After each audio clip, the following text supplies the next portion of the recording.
Halo pemirsa, apa kabar? Saya Ivan Sebastian, senang sekali hadir dalam perbincangan kali ini. Tema kita adalah seputar paguyuban Mei.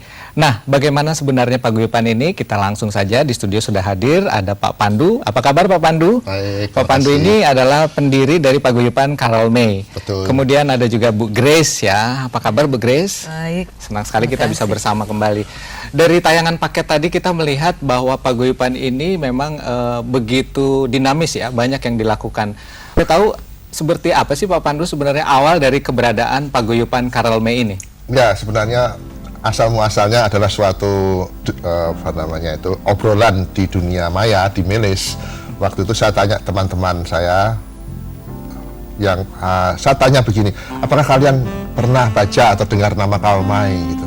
Di luar perkiraan saya, rupanya banyak sekali di luar sana para penggemar Karel May di Indonesia yang mereka mengharapkan terbitnya kembali buku-buku Karel May gitu.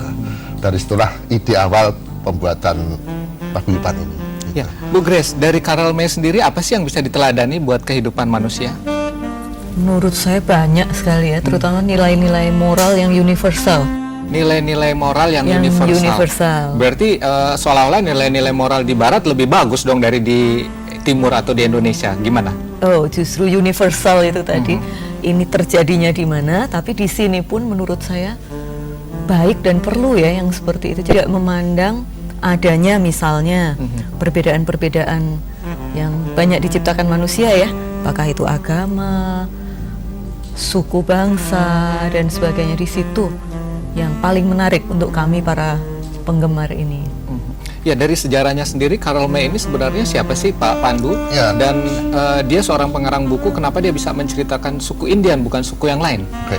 Ya, inilah dia keunikan dari Karel May. Dia orang Jerman, itu pun orang pedalaman, orang udik Jerman ya. Orang Jerman udik yang tidak pernah pergi kemana-mana. Tapi perjalanan nasibnya sedemikian rupa sehingga dia mempunyai suatu daya khayal yang tinggi, imajinasi yang luar biasa, sehingga dia bisa mendongeng, bercerita tentang negeri-negeri jauh yang ada di belahan bumi ini, misalkan Amerika, Timur Tengah, bahkan Indonesia. Dia bisa membayangkan Indonesia pada waktu itu masih abad 19.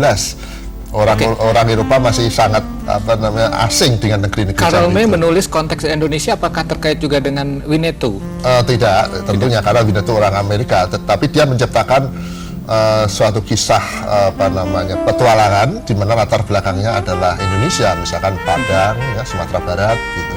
Bahkan Kalimantan Timur juga gitu.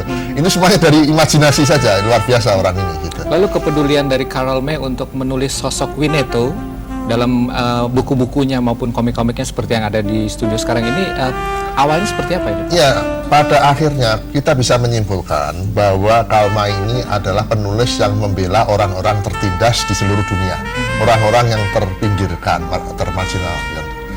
Dalam kasus Amerika, dia bercerita tentang Winnetou yang mewakili orang Indian yang tergusur, tanahnya diambil alih oleh orang-orang Eropa. Demikian juga ketika dia menulis dunia timur misalkan, tentang Arab-Arab kecil, suku-suku kecil Arab yang tertindas oleh penguasa Turki atau orang Kurdistan. Di timur, dalam hal ini Asia, dia juga bercerita tentang orang Aceh misalkan yang tertindas oleh tentara Belanda, itu ditulis juga oleh dia gitu. Jadi dia pada akhirnya dia membela orang kecil. Oh ya, jadi ada konteks kepahlawanan yang disisipkan di sini ya.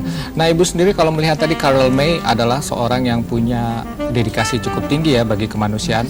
Apa sebenarnya filosofi kehidupan dari seorang Karel May yang patut untuk dilakukan oleh setiap insan? Ya, sebetulnya intinya yang saya tangkap adalah damai ya. Hiduplah dengan damai. Hiduplah dengan damai. Kemudian seperti yang tadi dikatakan Pak Pandu, membawa orang-orang yang tertindas ini untuk tidak lagi ditindas. Jadi mungkin humanisme ya, di mana semua orang itu punya hak yang sama, punya apapun yang tidak boleh dibeda-bedakan, gitu. Jadi paguyuban ini pun juga bertitik tolak dari sana ya. Betul. Baik Pak Pandu dan Bu Grace, kita masih akan melanjutkan kembali. Pemirsa tetaplah bersama kami, setelah sejumlah selingan berikut kami akan kembali.